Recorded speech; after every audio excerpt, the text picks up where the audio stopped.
स्वातंत्र्य दिनानिमित्त आज मध्यवर्ती प्रशासकीय संकुल येवला या ठिकाणी शासकीय ध्वजारोहणाचा कार्यक्रम पार पडलेला आहे। या स्वातंत्र्य दिनाच्या निमित्ताने मी येवला उपविभागातील सर्व जनतेस नागरिकास स्वातंत्र्य दिनाच्या हार्दिक शुभेच्छा देतो।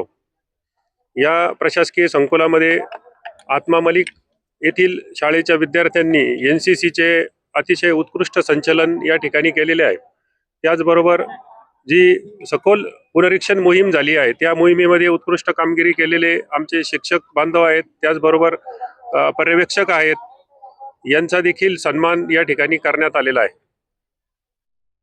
स्वातंत्र्य दिनानिमित्त आज मध्यवर्ती प्रशासकीय संकुल येवला या ठिकाणी शासकीय ध्वजारोहणाचा कार्यक्रम पार पडलेला आहे। या स्वातंत्र्य दिनाच्या निमित्ताने मी येवला उपविभागातील सर्व जनतेस नागरिकास स्वातंत्र्य दिनाच्या हार्दिक शुभेच्छा देतो।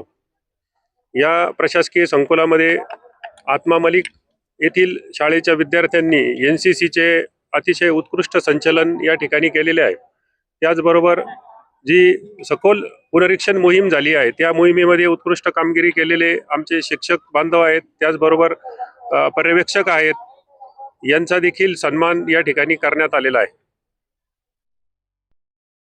नमस्कार। भारताच्या 80व्या स्वातंत्र्य दिनाच्या अनुषंगाने भारत सरकारने आयोजित केलेल्या हर घर तिरंगा कार्यक्रमात नगरपालिकेने सहभाग घेतला। या सर्व उपक्रमांमध्ये जसे की मोटारसायकल रॅली, रांगोळी स्पर्धा, चित्रकला स्पर्धा, निबंध स्पर्धा या सर्व स्पर्धांमध्ये येवलेकरांनी भरभरून सहभाग घेतला। त्याबद्दल मी येवलेकरांचे आभार मानतो। येवलेकरांना भारताच्या 80व्या स्वातंत्र्य दिनाच्या शुभेच्छा देतो।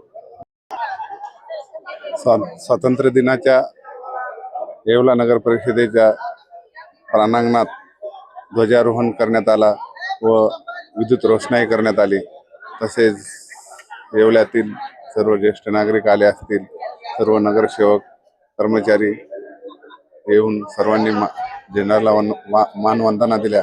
त्याबद्दल येवलेकरांचे स्वागत करतो आणि येवल्यातील जनतेला स्वातंत्र्य दिनाच्या शुभेच्छा देतो।